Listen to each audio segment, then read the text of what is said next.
Hello, everybody, and welcome into the Keep Boone Healthy Facebook page. I'm David Jackson, President and CEO of the Boone Area Chamber of Commerce. Today is Tuesday, September 29th, and we are joined once again by Watauga County Schools Superintendent Dr. Scott Elliott to take us through the return to in-person instruction. We are less than a week away from kindergarten through third graders making their way back into our area schools. Dr. Elliott, I know you and your team have been working furiously to make this happen, and I'm sure you're getting excited about seeing kids walk in a little bit larger groups than they are right now into area schools. We certainly are, and good evening, David. It's good to see you, and thanks for having me back on the program. We are. Monday is the day that we've been looking forward to since March, and as you mentioned, kindergarten through third grade students will be starting back on Monday, and we can talk a little bit more about the details of that. But we have been busy working on our safety and cleaning protocols and our screening and isolation protocols and getting all of the technology ready and all of the things that we really have been doing for months now in virtual instruction. And with the smaller groups of students who have been coming to school, we are ready to gradually build up and increase as we see more students coming to school.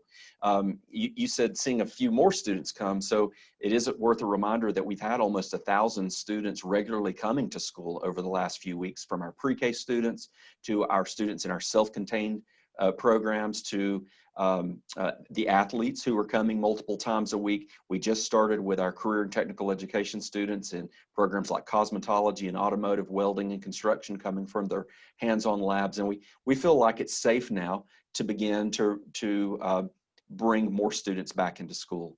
So if I can explain that, students who are in our in-person cohort, meaning they're not in our virtual academy, they have been remote, but they've been on that 2-by-3 model. The kindergarten, first, second, and third grade students will start this coming Monday. The students who are in the Monday, Tuesday cohort will actually go to their schools in person Monday and Tuesday, and then they will be remote as they have been on Wednesday, Thursday, Friday. The Thursday, Friday cohort, the students who've been meeting with their teachers virtually on Wednesday and Thursday, they will then go to their schools in person on Thursday and Friday, and Monday, Tuesday, and Wednesday will remain remote. We're also looking forward to October the 19th, and that's the day that the 4th grade through 12th grade students will be able to resume that same schedule following their 2-by-3 flex plan. So we're excited. So a lot of folks will be coming to the school for the first time since March. It's hard to believe that, but it's back to the old routine. But the old routine will look vastly different in terms of the screening procedures, dropping kids off, picking them up, what the bus ride looks like. What can you tell us about what ultimately came of those plans?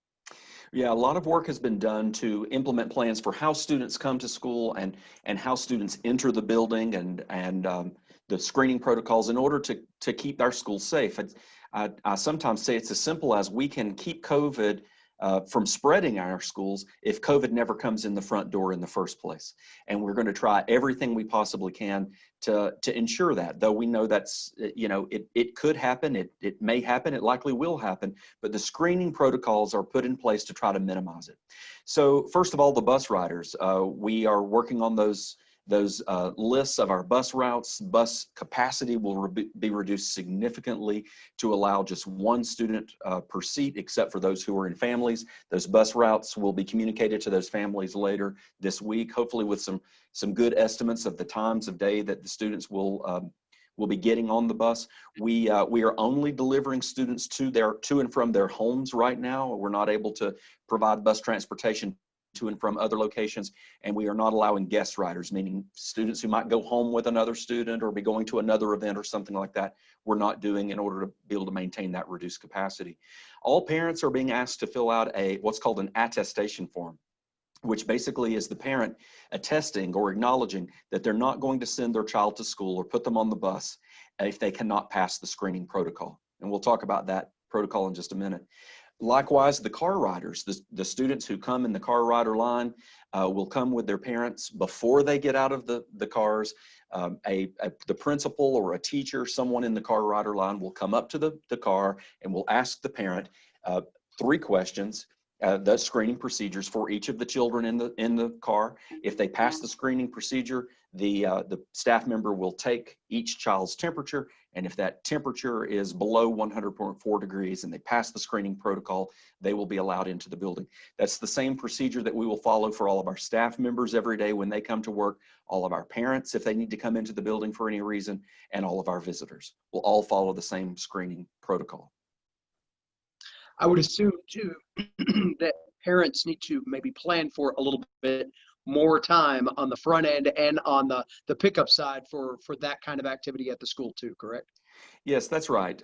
We do realize that some children get dropped off very early at school, but with roughly only half the number of students arriving at school at any one time, it may not, the line might not be as long, but it might take a few more minutes to get through the line, especially during this first week or two as parents and students and teachers are all working through these procedures. Give yourselves a few extra minutes to get through the car rider line, but also be familiar with the screening procedure so that you know how to answer the questions to begin with. And the very first one is, has this child come into contact with someone who is COVID positive or been advised by a healthcare provider that they are likely to be COVID positive in the last 14 days? Meaning, have they been a close contact with someone who's COVID positive? If so, they should not come to school. Second, do they have any new symptoms? COVID-like related symptoms. And those include, I have the list that is on our coronavirus website. That's worth a visit for everyone. But fevers, chills, shortness of breath, a new cough, a new loss of smell, or new loss of taste. Those are things that should be warning signs, and students should not come to school and should seek guidance from their healthcare professional. And third, have they themselves been diagnosed or received a COVID positive test or diagnosis from a healthcare provider in the last 14 days? If so, they should not come to school. And you know, you and I have discussed this many times, and I've heard you discuss this with Jen Green from the health department. We're headed into flu and cold season, and there are always times when we're not sure if it's okay to send our children to school sick. And we know that we want our children to attend school, but this time is not business as usual. If children are sick, they need to stay home. We know that this virus affects people in different ways, and if they are exhibiting these symptoms, or if they've been in close contact with someone who is also symptomatic or positive, then we need to keep them home and do our best to keep that virus out of the school. Dr. Elliott, I know that we've talked a lot about students and their return. This is also a return to normalcy from an operations standpoint for the school system as well, and that means a lot with the number of employees you have, the types of contact they come into with students, be it that in the classroom, as a bus driver, what have you. I'm sure that once again underscores the importance of practicing those daily procedures, the 3 W's, all of the things that you do to stay healthy, to maintain operation for one of the largest employers in the area too. I think that goes without saying. It does. I mean, we have prioritized staff health and safety from the very beginning back in March. We know that without a safe and healthy workforce, we can't provide educational services to the 4,700 children who come into our schools every day. We do have 700 employees of the school system, and we want them to be safe and healthy. We know that we are all taking some level of risk by continuing to come back to school and continuing to work, and I'm greatly appreciative of everyone from bus drivers and cafeteria staff and custodians, teachers and administrators and counselors for doing this work. But it also means that they are going to be taking extra precautions. So you will be seeing teachers and staff members who are also wearing face masks, some who are also wearing face shields as extra protection, staff who will be trying to maintain that 6 feet of social distance from the students whenever possible. It also means that the operations within school will look different. We have markings down hallways to remind students to stay 6 feet apart and for people to be distanced while we're waiting in the lines for going into the bathroom or at the getting water from the water fountain. I do want to remind parents to make sure to bring or to send a refillable water bottle for each child. We will not be drinking directly out of the water fountains, but they can refill their water bottles at the water fountains, so that's an important thing. Lunch will look differently. A small number of children will be able to get into the cafeteria, but with the social distancing, they all won't. During good weather, hopefully we'll be able to go sit outside on the sidewalk or down at the playground or something like that. But many times children will also be eating lunches in their rooms. in their classrooms. And so there will be a lot of grab and go kind of items. I encourage families to check those school menus for what's being served at lunch that day. And a reminder that all meals, breakfast and lunch, continue to be free for all children through December 30th. So please participate in that program and help support the funding of our program. All kinds of things are going to look different, David, from limitations on participation in after-school events, limitations of field trips, and as we get into athletic season and all of those kind of things are really going to look different, and we just have to continue to try to be vigilant and safe if we want to be able to get all of our students back to school. Excellent point. Final question for you is a little bit COVID related, a little bit not. I know that you've got a video that people will see soon as part of the communication to parents of children in the Watauga County school system. Part of that covers some schedule changes, and one of those bullet points, if you will, talks about the way facilities will be utilized on Election Day. And we've got our Meet the Candidates Forum coming up here in just a couple of short days. With that, one of the community talking points is that some of the polling places have changed, and some of those polling places are now going to be utilizing Watauga County Schools facilities to give more space, more social distance. What does that ultimately mean for your operations, and what kids can expect to see as part of the political process on Election Day?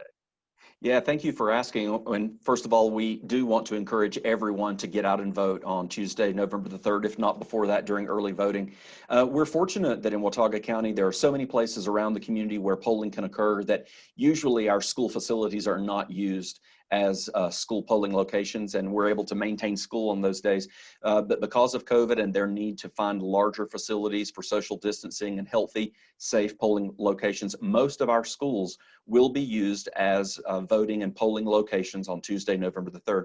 So what that means is that all students will be in remote instruction that day, regardless of where we are with the return to in-person instruction. If a student was supposed to be in school on Tuesday, November the 3rd, they will now be remote. Our staff will be coming to the building, but that's to allow no disruptions to the voting process and no complications for the polling locations. And it'll just work out better that way. But that, along with some other schedule changes that parents can expect, the week of Thanksgiving, our cohort A, the students who attend on Monday and Tuesday, they will come to school on Monday of that Thanksgiving week. I think that's November 23rd. The cohort B, the group that typically will be in school on Thursday and Friday, they will attend school on Tuesday of that Thanksgiving week. And then Wednesday, Thursday, and Friday are holidays for the Thanksgiving season. So no one comes to school on November the 3rd, and just a heads up for a slight change of schedule for the week of Thanksgiving. Excellent. Well, we certainly appreciate all of the detail and the information that you've shared along the way, not only through this channel, but just to parents overall, and wish you nothing but the best of luck in keeping this mechanism that is an entire school system functioning along as you and your staff have worked so hard to set plans to be able to do so. So good luck next week. We look forward to seeing those big yellow school buses rolling around town once again. And again, hats off to you and your staff for all of the hard work. It's certainly been appreciated by everybody that comes in contact with Watauga County Schools, however you do so. Well, thank you, David. Thanks for always helping to get this information out. If I can just once again say, I realize that COVID is going to continue to be in our lives for a while. Even here locally in the Boone area, we continue to see numbers increase, and especially around the university community. We continue to monitor those numbers, and I just ask and plead for everyone to continue to be diligent with wearing masks, keeping social distance, staying 6 feet apart, washing your hands.